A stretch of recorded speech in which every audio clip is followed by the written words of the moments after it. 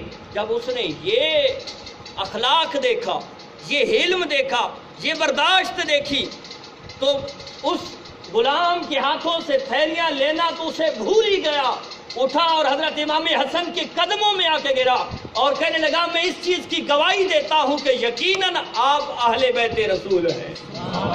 کہ اتنی برداشت، اتنا علم، اتنی وجاہت کسی کے اندر نہیں آ سکتی کہ جو اپنے بارے میں، اپنے والد کے بارے میں ہزاروں گالیاں سننے کے بعد بھی روٹی کے بارے میں پوچھ رہا ہے، پانی کے بارے میں پوچھ رہا ہے، اور یہ سب کچھ ہونے کے باوجود بھی ہزاروں درہم و دینار مجھے عطا کر رہا ہے۔ یہ علم ہے حضرت امام حسن رضی اللہ تعالیٰ عنہ کا۔ اور کیوں نہ ہوتا کہ جب میرے مصطفیٰ کا نواسا ہے، مولا مرتضیٰ کا وہ بیٹا ہے، شاگرد ہے۔ آخری بات، اور پھر میں اپنی گفتگو کو سمیٹتا ہوں کہ حضرت امام حسن رضی اللہ تعالیٰ عنہ کا علم کتنا ہے۔ ارے ان سے بڑا عالم اور کون ہو سکتا ہے کہ جن کو علم بھی ملا ہے تو مولا مرتضیٰ کے دروازے سے ملا ہے۔ ارے اس جگہ سے علم ملا ہے کہ جہاں جس کو میرے مصطفیٰ نے فرمایا ہے کہ آنا مدینۃ العلم وعلی بابھا، جو مصطفیٰ کریم علیہ الصلوۃ والسلام کے علم کے شہر کا دروازہ ہے، جو اس کا بیٹا ہوگا یقیناً بہت بڑا عالم ہوگا۔ ایک صاحب حاضر ہوتا ہے، اس وقت آپ مسجد کے اندر تشریف فرما تھے، اس نے آ کے پوچھا شاہد اور مشہود کا معنی کیا ہے؟ ایک جگہ پہ ایک بندہ حلقہ بٹھا کے کچھ بیان کر رہا تھا، جہاں تک روایت کے لفظ ہیں تو وہ حضرت عبداللہ بن عمر تھے۔ اس نے آ کے پوچھا کہ یار یہ جو بیان کرنے والا ہے اس سے پوچھتا ہوں کہ شاہد اور مشہود جو قرآن میں استعمال ہوئے ہیں، قرآن کے اندر آئے ہیں، ان کا معنی کیا بنے گا؟ تو حضرت عبداللہ بن عمر اس کا معنی کرتے ہیں کہ شاہد کا معنی تو ہوگا یوم جمعہ اور مشہود کا معنی ہوگا یوم عرفہ۔ اس بندے کا دل مطمئن نہیں ہوا، وہاں سے اٹھا، ایک اور جگہ پہ حلقہ لگا ہوا تھا، وہاں بھی ایک خوبصورت انداز میں ایک بندہ درس دے رہا تھا۔ اس نے اس سے پوچھا بھئی اس شاہد اور مشہود کا معنی کیا بنے گا؟ تو اس نے جواب دیا، بعض کہتے ہیں کہ یہاں اس سے مراد حضرت عبداللہ بن عباس تھے، وہ بھی درس دے رہے تھے۔ حضرت عبداللہ بن عباس سے یعنی اس نے پوچھا کہ جی اس کا معنی کیا بنے گا؟ تو ابن عباس نے کہا کہ شاہد کا معنی فرشتے ہیں اور مشہود کا معنی یہ وقت فجر ہے۔ اس وقت بھی اس کو بندے کا دل مطمئن نہیں ہوا، وہ کیونکہ باہر سے آیا ہوا تھا، اسے پتہ نہیں تھا یہ لوگ کون ہیں۔ اس نے ایک دیکھا کہ نورانی چہرہ ہے، خوبصورت زلفیں ہیں، سر پہ امامہ سجا ہوا ہے، بہت نورانی چہرے والا بندہ الگ تھلگ بیٹھ کے اللہ کی تسبیح و تحلیل میں لگا بیٹھا ہے، اللہ کی تسبیح و تحلیل کر رہا ہے۔ تو اس نے پوچھا جناب ایک سوال پوچھنا ہے۔ آپ نے فرمایا بتاؤ بھئی کون سا سوال ہے؟ اس نے کہا حضور یہ شاہد جو قرآن میں استعمال ہوا ہے، قرآن کی آیت میں ہے، اس سے مراد کیا ہے؟ تو حضرت امام حسن رضی اللہ تعالیٰ عنہ نے فرمایا کہ اس سے مراد مصطفیٰ کریم علیہ السلام ہے۔ اس نے کہا جناب اس کی کوئی دلیل تو ہوگی، آپ نے یہ جو معنی کیا ہے اس کی کیا دلیل ہے؟ فرمایا تو نے قرآن نہیں پڑھا؟ اِنَّا أَرْسَلْنَاكَ شَاهِدًا وَمُبَشِّرًا وَنَذِيرًا وَدَاعِيًا إِلَى اللَّهِ بِإِذْنِهِ سِرَاجًا مُنِيرًا، کہ اس جگہ سے شاہد سے مراد مصطفیٰ کریم علیہ السلام ہے۔ اور دوسری آپ نے دلیل قرآن سے پیش کی، فرمایا وَجِئْنَا بِكَ عَلَىٰ هَٰؤُلَاءِ شَهِيدًا، کہ یہاں بھی شاہد سے مراد، شہید سے مراد مصطفیٰ کی ذات ہے۔ اس نے کہا جناب یہ تو سمجھ آ گئی، لیکن مشہود سے مراد کیا ہے؟ فرمایا قیامت کا دن، قیامت کا دن۔ اس نے کہا جناب اس پہ بھی کوئی آپ کے پاس دلیل ہے؟ آپ نے فرمایا ہاں قرآن پڑھو، یوم یجمع اللہ کا یہ آیت میرے ذہن کے اندر ہے کہ جس دن سب کو جمع کیا جائے گا وہ یوم مشہود ہوگا، یعنی یوم ظاہر کرنے والا، سب کو اکٹھا کرنے والا، یوم یجمع اللہ الناس وذالک یوم مشہود، کہ یہ جو سب کو جمع کرنے والا دن ہے یہی تو یوم مشہود ہے۔ اسے یوم مشہود سے مراد تو قیامت ہے۔ آپ نے یہ اپنا جب یہ جواب دیا تو وہ حیران ہوا، ارے اس سے پوچھا، اس نے دل کو مطمئن نہیں کیا۔ یہ لفظ تفسیروں میں آئے ضرور ہیں، لیکن جو حضرت امام حسن نے اس کو جواب دیا وہ اس کا دل بھی مطمئن ہو گیا، اور اس نے باہر نکل کے پوچھا، جناب بتاؤ تو صحیح، یہ حسین چہرے والا، یہ خوبصورت زلفوں والا، یہ حسین امامے والا، یہ وجاہت والا، یہ شجاعت والا، یہ علم والا، یہ علم والا، یہ ہے کون جس نے چند منٹوں نے مجھے سارا مسئلہ سمجھا دیا ہے؟ تو اسے بتایا گیا یہ کوئی عام بات نہیں ہے، یہ کوئی عام شخص نہیں ہے، یہ صفت رسول ہے، یہ ریحانت الرسول ہے۔ اور ریحانت الرسول اس لیے بھی کہا جاتا ہے کہ میرے مصطفیٰ جب بھی حضرت امام حسن کو ملتے تھے تو ان کو سونگتے تھے، ان سے خوشبو حاصل کرتے تھے۔ جب پوچھا گیا یا رسول اللہ صلی اللہ علیہ وسلم آپ انہیں سونگتے کیوں ہیں؟ فرمایا حسن سے مجھے جنت کی خوشبو آتی ہے۔ عزیزان محترم، وہ ذات ویسے بھی حضرت امام حسن پہ تحریراً یا تقریراً بہت کم کام ہوا ہے۔ حضرت امام حسن، حضرت مولا مرتضیٰ سیدہ خاتون جنت کی نسبت حضرت امام حسن پہ بہت کم کلام کیا گیا ہے۔ آپ تقریر کے حوالے سے دیکھ لیں، تحریر کے حوالے سے دیکھ لیں، تصنیف کے حوالے سے دیکھ لیں تو حضرت امام حسن پہ بہت کم کام کیا گیا ہے، لیکن یہ وہ ذات، وہ شخصیت ہیں یقیناً ایک ایک بات اگر دل سے پڑھیں تو کیا ہی دل کو لطف دیتی ہے۔ ایک بات میں اپنے وعدے کی خلاف ورزی کرتے ہوئے آپ کو سناتا جاؤں، کیونکہ یہ بات ایک تصوف کے ساتھ بڑا تعلق رکھتی ہے کہ حضرت امام حسن رضی اللہ تعالیٰ عنہ ایک مرتبہ نہا کے، زلفوں کو سجا کے، امامہ سجا کے اور صاف ستھرے کپڑے پہن کے باہر نکلے تو سامنے ایک یہودی آ گیا جس کے میلے کچیلے کپڑے، رنگ بھی بہت بوسیدہ فخ شدہ رنگ ہے اور بال بکھرے ہوئے ہیں، ہونٹ چمٹے ہوئے ہیں۔ اس نے کہا جناب آپ کے نانا کی روایت ہے الدنیا سجن المؤمن و جنت الکافر، کہ یہ دنیا مومن کے لیے قید خانہ ہے اور کافر کے لیے جنت ہے، لیکن آپ کو میں دیکھ رہا ہوں کہ آپ نے حسین لباس پہنا ہوا ہے، خوبصورت امامہ سجایا ہوا ہے، یہ آپ کی زلفیں جن پہ تیل لگا ہوا ہے، یہ چہرہ بہت زیادہ چمک رہا ہے، آپ نے تو اس دنیا کو اپنے لیے جنت بنا رکھا ہے۔ میرا حال دیکھیں، میرے کپڑے بوسیدہ ہیں، میلے کچیلے ہیں، میرے چہرے کی طرف دیکھیے، بھوکا ہوں، میرے پاس کوئی مال بھی نہیں ہے کہ میں کچھ کھا سکوں۔ اب دیکھیں کہ یہ آپ کے لیے تو جنت ثابت ہو رہی ہے اور میرے لیے یہ قید خانہ ثابت ہو رہی ہے۔ تو حضرت امام حسن نے جو خوبصورت جواب دیا ہے قابل توجہ، آپ نے فرمایا سن کہ یہ جو رب تعالیٰ کے فضل سے مجھے جنت ملنی ہے، اس جنت کی نعمتیں جتنی ہوتی ہیں ان نعمتوں کے مطابق، ان نعمتوں کے مقابل، ان نعمتوں کے برابر یہ دنیا تو دیکھو تو میرے لیے قید خانہ نظر آتی ہے، یہ دنیا تو میرے لیے قید خانہ نظر آتی ہے۔ آپ سنیں کہ جن کو جنتی جوانوں کا سردار کہا گیا ہے، کیونکہ جنت کے اندر جو بھی جائے گا، چاہے کوئی بچہ ہے چاہے کوئی بوڑھا ہے، تو اس نے تو جنت میں جوان ہو جانا ہے، اور پھر جوانوں کا، جنتی جوانوں کا جو سردار ہوں گے اس کا مقام کتنا ہوگا، مرتبہ کتنا ہوگا، ان کے محلات کیسے ہوں گے، ان محلات، جنت کے محلات میں کیسے کیسی نظام اور خوبصورتیاں ہوں گی۔ فرمایا سن، جس طرح رب کے فضل سے مجھے جنت ملنی ہے، اس جنت کا مقابلہ اگر اس دنیا کے نعمتوں سے کیا جائے تو دیکھو تو میرے لیے یہ دنیا قید خانہ نظر آتی ہے۔ اور تم نے کہا ہے کہ یہ میرے لیے قید خانہ ہے، یعنی وہ یہودی جس نے کہا تھا کہ میرے لیے قید خانہ ہے، سن تو یہودی ہے اور تجھے جو جہنم کا عذاب ملنا ہے، تمہارے لیے جو جہنم کا عذاب تیار کیا گیا ہے، اس عذاب کو دیکھو اور اس عذاب اور اس دنیا کے عذاب کو آپس میں مقابلہ کرو، تناقض ظاہر کرو، تو یہ جو جہنم کا عذاب تمہیں ملنا ہے اس سے تو کہیں زیادہ تمہیں اس دنیا کے اندر راحت مل چکی ہے۔ یعنی جیسی تم پہ قید خانہ ہونا تھا ویسے تو قید خانہ نہیں ہے، اور جس طرح ہمیں نعمتیں ملنی چاہیے ویسے تو ہم نے نہیں ملی، لیکن یاد رکھو حضرت امام حسن رضی اللہ تعالیٰ عنہ کو بہت بڑا مقام ہے۔ آپ کو 5 مرتبہ زہر دیا گیا لیکن آپ بچ گئے، آخر آپ کو انتہائی شدید قسم کا زہر دیا گیا، اور جب آپ کو زہر کی وجہ سے آپ کے جگر کے بہت زیادہ ٹکڑے ہو گئے تو حضرت امام حسین رضی اللہ تعالیٰ عنہ نے ہاتھ جوڑ کے کہا بھائی جان یہ تو بتاتے جائیں کہ مجھے آپ کو کس نے یہ زہر دیا ہے۔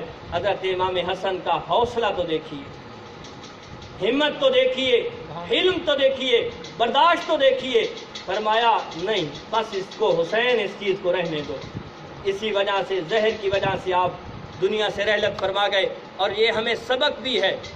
بعض بندے ممبر پہ آ کے بیٹھ کے کبھی کس کا نام لیتے ہیں کہ اس نے زہر دیا تھا، کبھی کس کا نام لیتے ہیں، بعد حتیٰ کہ حضرت امام حسن کی ایک بیوی کا نام بھی لیتے ہیں کہ اس نے حضرت امام حسن کو زہر دیا تھا۔